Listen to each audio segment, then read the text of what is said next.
Hello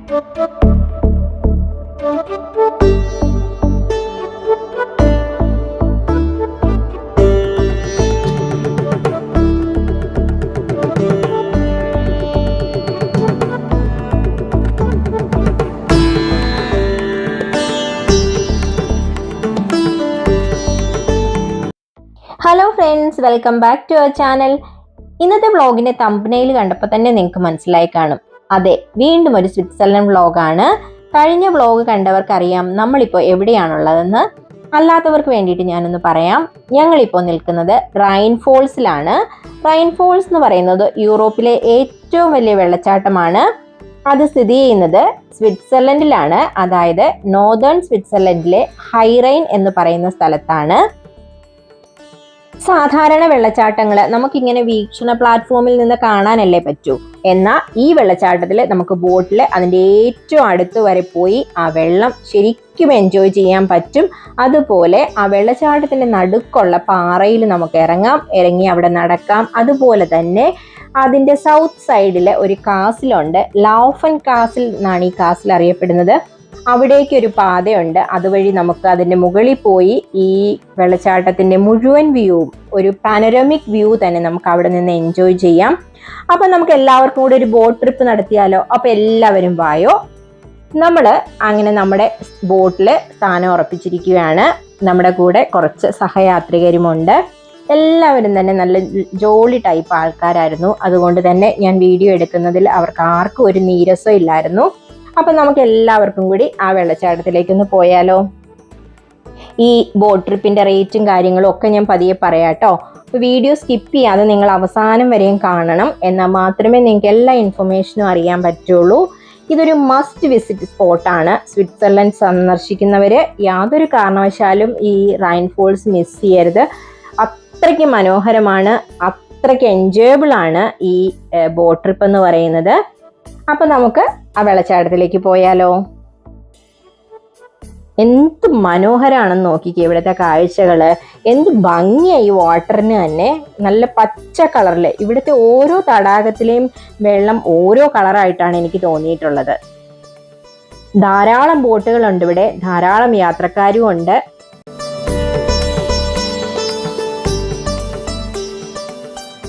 ഇനിയത്തെ കാഴ്ചകളൊന്നും ഞാൻ പറഞ്ഞറിയിക്കേണ്ട കാര്യങ്ങളില്ല. നമുക്ക് പോയി അങ്ങോട്ട് എല്ലാവർക്കും കൂടെ ഒരുമിച്ച് പോയി ആസ്വദിക്കാൻ. എന്താ അല്ലേ?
നമ്മളിപ്പോൾ വെള്ളച്ചാട്ടത്തിലോട്ട് ഏറ്റവും അടുത്തുകൊണ്ടിരിക്കുകയാണ്. ആ സമയത്ത് നമ്മുടെ ബോട്ട് ഇങ്ങനെ വല്ലാണ്ട് വെള്ളത്തിൽ ആടി ഒലയുന്നുണ്ട്. അതുകൊണ്ട് തന്നെ എൻ്റെ ബാലൻസും പോകുന്നുണ്ട്. ഞാൻ ഇവിടെ നിന്നാണ് വീഡിയോ എടുക്കുന്നത്. നിങ്ങൾക്ക് ഏറ്റവും നല്ല വ്യൂ തന്നെ തരണം എന്ന് വിചാരിച്ചിട്ട് നിന്നാണ് വീഡിയോ റെക്കോർഡ് ചെയ്യുന്നത്. അപ്പോൾ അതുകൊണ്ട് തന്നെ എൻ്റെ വീഡിയോയ്ക്ക് അതിൻ്റേതായ അപാകതകളുണ്ടാവും. ഞാൻ വല്ലാണ്ട് സാഹസികമായിട്ട് നിന്നാണ് ഈ വീഡിയോ റെക്കോർഡ് ചെയ്യുന്നത്.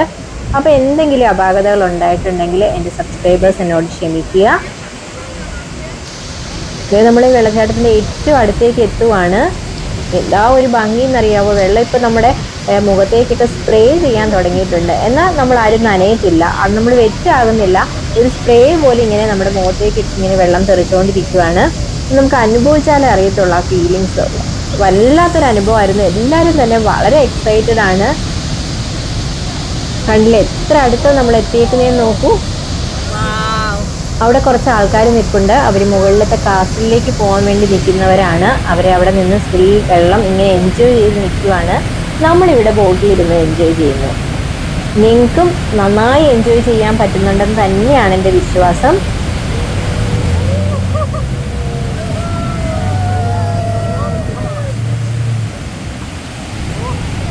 അടിപൊളിയേ?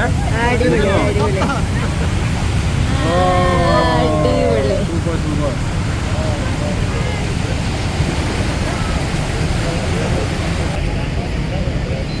തീർന്നിട്ടില്ല, നമ്മൾ ഇനിയും തിരിച്ചു വരുന്നുണ്ട്. 3 റൗണ്ട് ഉണ്ട് നമ്മുടെ ഈ റൈഡ്. 15 മിനിറ്റ്സ് റൈഡാണ് നമ്മൾ ബുക്ക് ചെയ്തേക്കുന്നത്. 15 മിനിറ്റ്സ് റൈഡിന് 20 സ്വിസ് ഫ്രാങ്ക് ആണ് ഒരാളിന് ചിലവായത്. പല പല ബോട്ട് റൈഡുകളുണ്ട്. ഓരോ കമ്പനിക്കും ഓരോ റേറ്റാണ്. 10 സ്വിസ് ഫ്രാങ്ക് മുതൽ 40 സ്വിസ് ഫ്രാങ്ക് വരെയാണ് ഓരോന്നിൻ്റെയും ചാർജ് വരുന്നത്. നമ്മൾ ചൂസ് ചെയ്തത് 20 സ്വിസ് ഫ്രാങ്കിൻ്റെയാണ്. അത് നമുക്ക് ഒരു 3 റൗണ്ട് ഇവിടെ ഈ വെള്ളച്ചാട്ടത്തിൽ ഇങ്ങനെ പോയി തിരിച്ചു വരാൻ പറ്റും.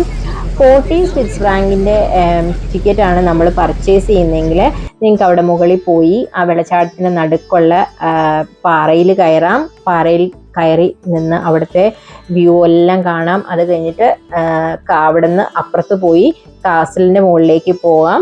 കാസലിൻ്റെ മുകളിൽ ചെന്ന് കഴിഞ്ഞാൽ ഒരു പാനോരമിക് വ്യൂ ആണ് നിങ്ങൾക്ക് കാണാൻ പറ്റുന്നത്. ആ ഏരിയ മുഴുവൻ നിങ്ങൾക്ക് കാണാൻ പറ്റും. അപ്പോൾ പറ്റുന്നവരത് പോയി കാണുക. നമുക്കിപ്പോൾ ചേച്ചിക്ക് ആ പാറയുടെ മുകളിൽ കയറാൻ ബുദ്ധിമുട്ടുള്ളത് കൊണ്ടാണ് നമ്മൾ ആ ടിക്കറ്റ് പർച്ചേസ് ചെയ്യാതെ ഈ 15 മിനിറ്റ്സിൻ്റെ റൈഡ് ബുക്ക് ചെയ്തത്. അതിന് മുകളിൽ കൂടെ ട്രെയിൻ പോകുന്നത് കണ്ടോ നിങ്ങൾ? അവിടെ ഒരു റെയിൽവേ ട്രാക്കും ഉണ്ട്.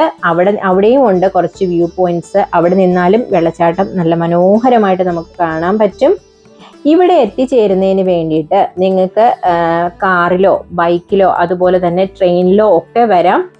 സുറിക്കിൽ നിന്ന് ട്രെയിൻ ഉണ്ട് ഇങ്ങോട്ട് വരാൻ വേണ്ടിയിട്ട്. അപ്പോൾ എങ്ങനെ വേണേലും നിങ്ങൾക്ക് ഇവിടെ എത്താം. ഈവൻ ഇപ്പം നിങ്ങൾ ക്യാരവാനിലാണ് വരുന്നതെങ്കിൽ ഇതിൻ്റെ തൊട്ടടുത്ത് തന്നെ ഒരു ക്യാരവാൻ പാർക്ക് ചെയ്യാനുള്ള സൗകര്യമുണ്ട്. കാർ പാർക്കുണ്ട്, അതിനോട് കൂടി തന്നെ ക്യാരവാൻ പാർക്കും ഉണ്ട്. ഇവിടെ നമുക്ക് വൈസ് കാർഡ് കൊടുത്ത് തന്നെ ക്യാരവാൻ പാർക്ക് ചെയ്യാൻ പറ്റുമായിരുന്നു. അതിനുള്ള സൗകര്യങ്ങൾ ഇവിടെ ഉണ്ടായിരുന്നു. ഈ വെള്ളച്ചാട്ടം സ്ഥിതി ചെയ്യുന്നതേ ഒരു സിറ്റിയുടെ നടുക്കാന്ന് പറഞ്ഞു കഴിഞ്ഞാൽ നിങ്ങൾ വിശ്വസിക്കുമോ? ഷഫ്ഹൗസൻ എന്നാണ് ആ സിറ്റിയുടെ പേര്. അപ്പോൾ ഗൂഗിൾ മാപ്പിൽ നിങ്ങൾ റൈൻ ഫോൾസ് എന്ന് സെർച്ച് ചെയ്ത് വരുമ്പോൾ നിങ്ങൾ ഷഫ്ഹൗസനിലാണ് എത്തുന്നത്. ഷഫ്ഹൗസനിൽ ഒരു കാർ പാർക്കിംഗ് ഏരിയയിലേക്കാണ് എത്തപ്പെടുന്നത്. അവിടെ നിന്ന് അവിടെ കാർ പാർക്ക് ചെയ്തിട്ട് ഒരു 5 മിനിറ്റ് നടക്കാനുള്ള ദൂരമേ ഉള്ളൂ ഈ വെള്ളച്ചാട്ടത്തിലേക്ക്. ആ കാർ പാർക്കിൻ്റെ പുറകുവശത്ത് തന്നെയാണ് ഈ വെള്ളച്ചാട്ടം. പക്ഷെ നിങ്ങൾക്ക് ആ സിറ്റിയിൽ നിൽക്കുമ്പോൾ ഈ വെള്ളച്ചാട്ടം കാണാൻ പറ്റില്ല. ആ പുറകിലേക്ക് ഇറങ്ങി വന്നു കഴിയുമ്പോഴേ അതറിയാൻ പറ്റുള്ളൂ. അപ്പോൾ അതുപോലെ തന്നെ നമ്മൾ ആദ്യം കാണുന്ന കാർ പാർക്കിൽ ക്യാരവാൻ പാർക്ക് ചെയ്യാൻ പറ്റില്ല. അവിടെ കാർ മാത്രമേ പാർക്ക് ചെയ്യാൻ പറ്റൂ. അവിടെ നിന്ന് നമ്മൾ താഴേക്ക് പോകുമ്പോൾ റൈൻ ഫോൾസിൻ്റെ തന്നെ ഒരു കാർ പാർക്കിംഗ് ഏരിയ ഉണ്ട്. അവിടെ കാർ പാർക്കിംഗ് ഏരിയ കഴിഞ്ഞ് തൊട്ട് മുന്നിലേക്ക് പോയി കഴിയുമ്പോൾ ക്യാരവാൻ പാർക്കിംഗ് ഏരിയയാണ്.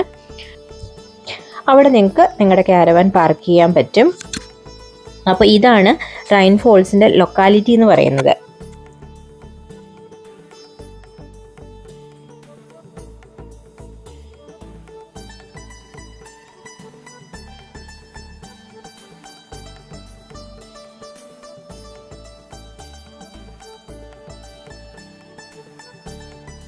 ഇത്തവണ ഞാൻ സെൽഫി ക്യാമറയിൽ കൂടെ ആ വെള്ളം ഒന്ന് കാണിക്കാമെന്ന് വിചാരിച്ചു. ഇപ്പം ഇങ്ങനെ നിന്ന് റെക്കോർഡ് ചെയ്യുമ്പോൾ ശരിക്കും ബോട്ട് എന്തുമാത്രം ആടി ഒലഞ്ഞാണ് പോകുന്നതെന്നും നമ്മൾ എന്ത് സ്ട്രഗിൾ ചെയ്താണ് അതിനകത്ത് നിന്ന് വീഡിയോ റെക്കോർഡ് ചെയ്യുന്നതെന്നും ഒക്കെ നിങ്ങൾക്ക് കാണാൻ പറ്റും.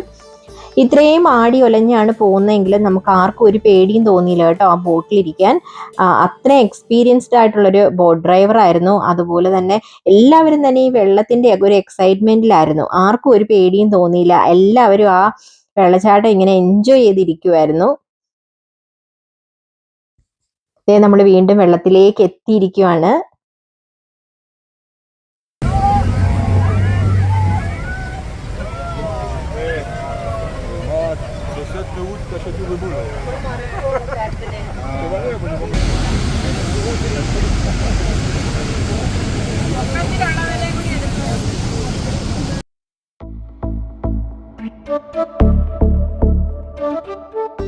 എന്താ ഭംഗി! ഇത് കണ്ട് അനുഭവിച്ച് തന്നെ അറിയണം ഇതിൻ്റെ ഭംഗി. സ്വിറ്റ്സർലൻഡിൽ വരുന്നവരാരും തന്നെ ഇത് മിസ് ചെയ്യരുത് കേട്ടോ.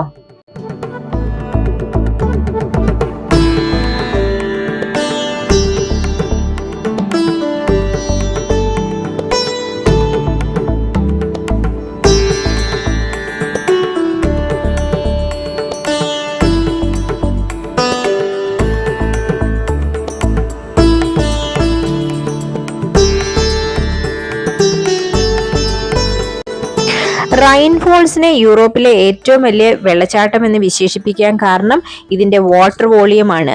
അതായത് ഓരോ സെക്കൻഡിലും ഇവിടെ പതിക്കുന്ന വെള്ളത്തിന്റെ അളവനുസരിച്ചാണ്. ഒരു സെക്കൻഡില് 6 ലക്ഷം മുതൽ 7 ലക്ഷം ലിറ്റർ വെള്ളമാണ് ഇവിടെ പതിച്ചുകൊണ്ടിരിക്കുന്നത്.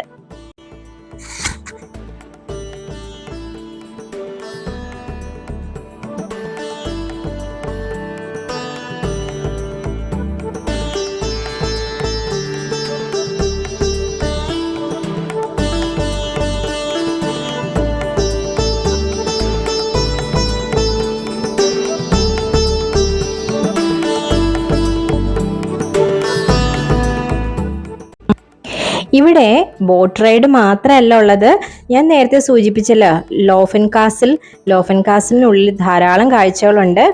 അപ്പം അതും എൻജോയ് ചെയ്യാൻ പറ്റും. അതുപോലെ തന്നെ ഇവിടെ ഒരു അഡ്വഞ്ചർ പാർക്ക് ഉണ്ട്. അഡ്വഞ്ചർ പാർക്കിലെ ട്രെയിനാണ് നിങ്ങൾക്ക് മുന്നിൽ കാണാൻ പറ്റുന്നത്. ഒരു നീല ട്രെയിൻ കാണുന്നില്ലേ?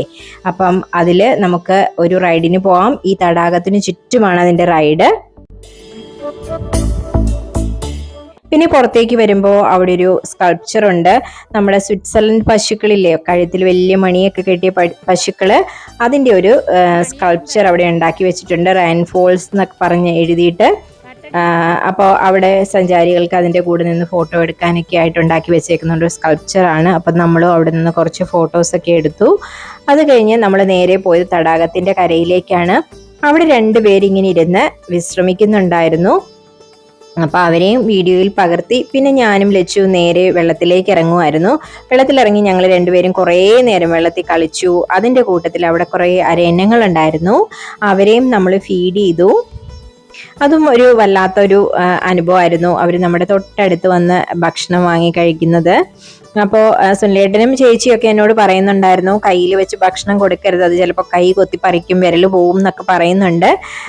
പക്ഷെ ഞങ്ങൾ വളരെ എക്സൈറ്റഡ് ആയിരുന്നു, ഞാനും ലച്ചുവും. പക്ഷെ എന്താണേലും നമ്മൾ കൈ വെച്ച് ഫീഡ് ചെയ്തില്ല കേട്ടോ. പേടിയുണ്ടായിരുന്നു അത് കൈ കൊത്തിയാലോ എന്ന് വിചാരിച്ചിട്ട്. പക്ഷെ അവർ വളരെ ഫ്രണ്ട്ലി ആയിട്ട് നമ്മുടെ അടുത്ത് വന്ന് ഭക്ഷണം വാങ്ങി കഴിച്ചുകൊണ്ട് പോയി. ആ തടാകത്തിൽ നിന്ന് നമുക്ക് തിരിച്ച് കയറാനേ തോന്നുന്നില്ലായിരുന്നു. ആ വെള്ളത്തിൽ നിന്ന് ഒരു വല്ലാത്തൊരു അനുഭൂതിയായിരുന്നു അത്. അവിടുന്ന് നേരെ ഞങ്ങൾ ക്യാരവാനിലെത്തി ഒന്ന് മേല് കഴുകി ഡ്രസ്സൊക്കെ മാറിക്കഴിഞ്ഞ് ലഞ്ച് ഉണ്ടാക്കുവാണ്. ഇന്നത്തെ ലഞ്ചിന് ഫ്രോസൺ പൊറോട്ടയും ചിക്കൻ കറിയുമാണ്. അത് നമ്മൾ ഒന്ന് ചൂടാക്കി കഴിക്കാൻ പോവുകയാണ്. ഇതാണ് ക്യാരവാൻ ട്രിപ്പിന്റെ അഡ്വാൻറ്റേജ് എന്ന് പറയുന്നത്. നമ്മൾ എവിടെയാണോ അവിടെ നിർത്തി നമുക്ക് ഭക്ഷണം ചൂടാക്കി കഴിക്കാം, അല്ലെങ്കിൽ ഭക്ഷണം പാകം ചെയ്ത് കഴിക്കാം. അതുപോലെ തന്നെ നമുക്കൊന്ന് ഷവറൊക്കെ എടുക്കണമെങ്കിൽ അതിനുള്ള സൗകര്യങ്ങളും ഒക്കെ ഉണ്ട്. അപ്പൊ ലഞ്ചൊക്കെ കഴിഞ്ഞ് നമ്മൾ വീണ്ടും തിരിച്ച് ലുസേണിലേക്ക് പോവാണ്. പോകുന്ന വഴിക്ക് ഞങ്ങൾ 1-2 ഫാം ഹൗസുകളും സൂര്യകാന്തി പാടവും ഒക്കെ സന്ദർശിച്ചിരുന്നു. അതിന്റെ വീഡിയോസ് ഒക്കെ വരും ദിവസങ്ങളിൽ പോസ്റ്റ് ചെയ്യാം. അതും കൂടെ ഇന്നത്തെ വീഡിയോയിൽ ഉൾപ്പെടുത്തി കഴിഞ്ഞാൽ വീഡിയോ വളരെ ലെങ്തി ആയി പോവും. തിരിച്ചുള്ള ട്രിപ്പിൽ ഞാനാണ് ക്യാരവാൻ ഓടിച്ചത്. അതെനിക്ക് വളരെ ഒരു പ്രൗഡ് മൊമെന്റ് ആയിരുന്നു. കാർ ഓടിക്കാറുണ്ടെങ്കിലും ക്യാരവാൻ ഓടിക്കുന്ന എൻ്റെ ആദ്യത്തെ എക്സ്പീരിയൻസ് ആണ്. അതും സ്വിറ്റ്സർലൻഡിൽ കൂടെ ക്യാരവാൻ ഓടിക്കുക എന്ന് പറഞ്ഞു കഴിഞ്ഞാൽ അത് റിയലി ഒരു പ്രൗഡ് മൊമെന്റ് ആയിരുന്നു. ഞാൻ വളരെ എക്സൈറ്റഡും ആയിരുന്നു. അപ്പൊ അതൊരു വല്ലാത്ത ഒരു എക്സ്പീരിയൻസ് ആയിരുന്നു ഇന്നത്തെ ജേണി. റൈൻ ഫോൾസിലെ ബോട്ട് റൈഡ്, അതുപോലെ തന്നെ ക്യാരവാൻ റൈഡ് എല്ലാം കൂടെ വളരെ വളരെ സന്തോഷമുള്ള ഒരു ട്രിപ്പായിരുന്നു. അപ്പൊ ഇന്നത്തെ വീഡിയോ നിങ്ങളും എൻജോയ് ചെയ്ത് കാണുമെന്ന് വിചാരിക്കുന്നു.